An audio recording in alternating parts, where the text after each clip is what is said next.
Afghanistan, except advisors, special forces, and private armies. Hurrah! Global vaccination prevents illness in brown children, allowing them to starve to death naturally. World's oceans on brink of collapse. Mass extinction imminent, but donut prices unaffected. Hello, victorious insurgents. Welcome to the fucking news. I'm politically expedient. Here are the headlines tonight. President Obama has announced the withdrawal of 10,000 US troops from Afghanistan and another 23,000 by the end of September 2012. Mr. Obama said it was the beginning, but not the end, of my effort to win the next election. Wind down this war. The Taliban said, ha ha ha ha ha, you lost, now you're leaving, we hope your taxpayers enjoy the bill, now fuck off and take the British with you, ha ha ha ha. All US combat troops will leave by 2013, provided that Afghan forces are ready to take over, bribing locals not to attack things. I mean, take over local security. The war in Afghanistan cost $104 billion a year. $104 billion a year? Let's see, it's times 10 years. That's $1 trillion. There's only 20 million people in the country. For $1 trillion, you could send the entire population on holiday for a decade and get change. Or, at 50 cents a bullet, you could shoot them all in the head for 10 million. What kind of half-assed killers are running this supposed war? The US reductions are larger and faster than military commanders had advised, but don't worry, we are still handing out plenty of guns and bombs to plug the gap. According to PBS News, in America, the number of foreign private security contractors jumped 29% in the last 3 months, and there are now more private security contractors in Afghanistan than there are US soldiers. The British government has spent $148 million on contracts to private armies in Afghanistan, and even the Afghan government are recruiting large private armies to defend lucrative mining licenses it sold to India and China. Truly, we have built Afghanistan in our own image. A population dispossessed of its land, their nation's resources sold off to private companies, a corrupt, lying government mired in cronyism, fractional reserve banking, debt-based funny money, all topped off with a big dollop of unaccountable corporate military. Yes, Afghanistan, it's a country on the up and up. Apart from child mortality, education, life expectancy, clean water, electricity supply. What's that? You don't give a fuck about the people of Afghanistan. Of course you don't. And hey, it's been well worth killing lots of them to stop nasty terrorists like Osama bin Laden, Al-Qaeda and the Taliban. Not that we have, but if we hadn't invaded Afghanistan, we would never have found and killed bin Laden 10 years later in Pakistan, where he was conducting an evil campaign against us from a prison cell with no telephone. So, let's celebrate the troops are coming home. Isn't it great? The US now has thousands of spare heavily armed killers with nothing to do. So, if America's never invaded your country and you've got some desirable natural resources, watch out. I'm looking at you, Lydia. More on that story later. At a recent conference in London, Bill Gates, philanthropist and co-founder of Microsoft, pledged $10 billion to provide vaccines to the poorest children in the world. We're not joined in the studio now by Mr. Gates to discuss his philanthropy. Bill, welcome to the fucking news. Could you explain to us your reasons for doing this? Well, I'm very rich. Actually, I'm very, very, very rich. But I want a legacy. I want to be remembered for more than a crap operating system and dodgy browser security. Also, my wife said I have to give some away because she believes in God. So, Bill, why vaccines? Why not education, or landmines, or some other cause celeb? I hate viruses, especially those that turn your screen blue and play the Ponage song. I couldn't do anything about Earth's real problems, consumerism, industrial pollution, the arms trade, etc., because I'm a complicit corporate tosser just out to salve my own conscience. Tell us, Bill, what's the plan? How's it going to work on the ground, as it were? Well, I give my money to our board member, GlaxoSmithKline. They give us some vaccine and we inject it into brown babies so that we will save 4 million children's lives at a cost of $100,000 each, keeping them healthy till they starve to death naturally. Great work, Bill. Thanks for dumbing down our show. Coming on our show. Many organisations claiming to do good have dubious motives. Common Purpose in the UK, for instance. Fucking News spoke to Brian Gerrish, an expert on their agenda. Okay, well, my name is Brian Gerrish. I was originally a naval officer, which is my work in the establishment. Since about 1997, I'll say, I've been waking up and trying to do my bit to expose what's going on in the world, of which the main area I've stayed targeting is common purpose.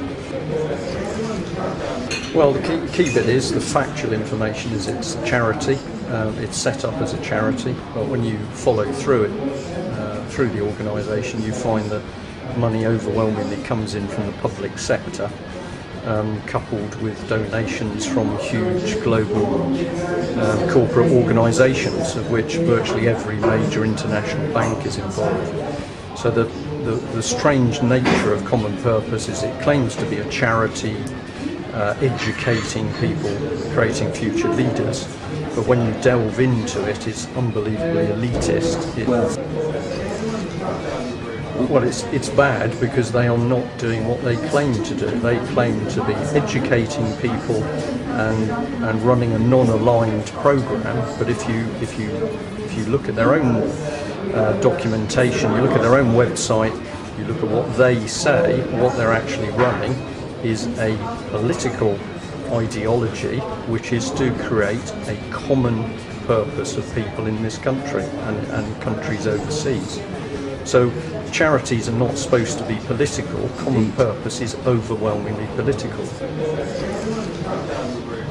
You can't describe them in terms of left or right or blue or red, because what they're actually peddling is communitarianism, which is a blend between fascism and communism, where you look to make a change in society, which is a mixture of basically communism, if you like, a communistic system, but it's run on corporate.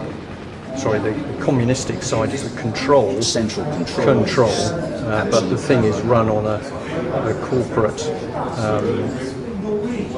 basis. So it's a synthesis between the two. Okay. The newspaper is the UK column, and I've got to say that I'm joint editor of that now, because Mike Robinson, who's with us in Plymouth, has done a tremendous job of getting the paper looking a lot better on that side, so I want to give him a mention. But you can go onto the column website, which is www.ukcolumn.org. You can also go onto the British Constitution group, which is www.thebcgroup.org, and the website which is exposing the detail of Common Purpose is www.cpexposed.com.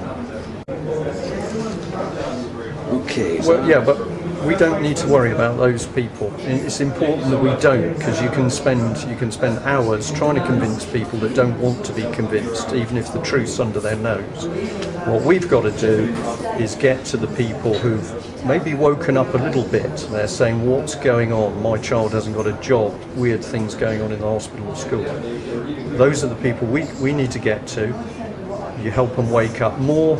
And why do you want those people? Because they will go and recruit other people. Okay. The key bit is that people do what they feel comfortable with, and this is something John Harris came out with in the early days.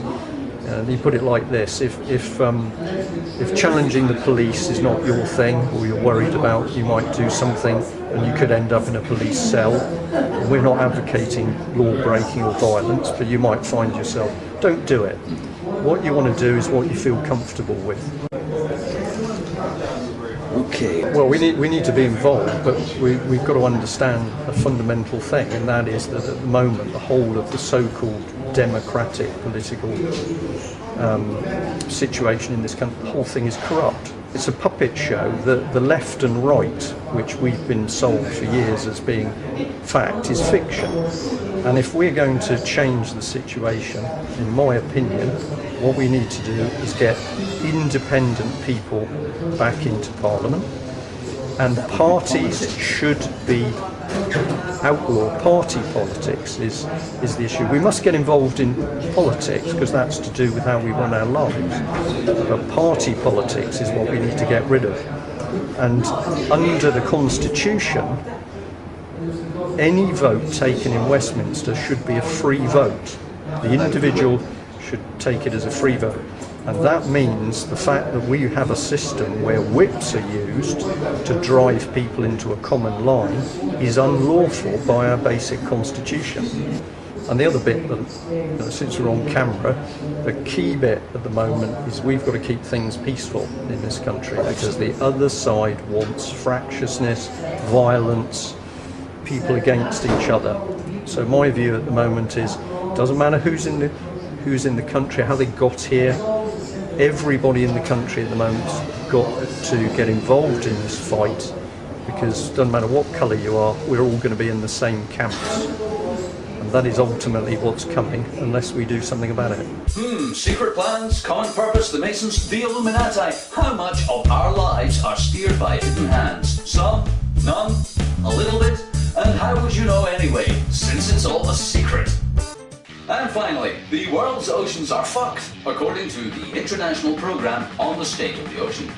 Here's some video of Professor Alex Rogers, IPSO's scientific director, with sign language interpretation for the hard of believing or delusional. Essentially, we're seeing a combination of direct human impacts such as overfishing, pollution, and the effects of, for example, runoff of nutrients from agriculture into the oceans, combining to really weaken the resilience of marine ecosystems. What we actually say is there's a high risk of a globally significant extinction taking place.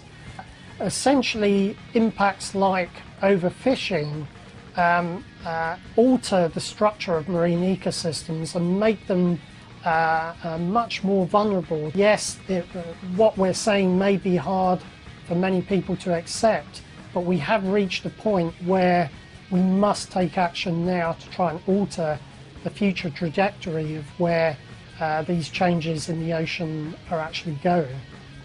We already know that the overall level of extinction of species is above the baseline level, but what we can predict from what we're seeing already in terms of some ecosystems like coral reefs is that those systems are in serious danger of actually collapsing within a generation, more or less.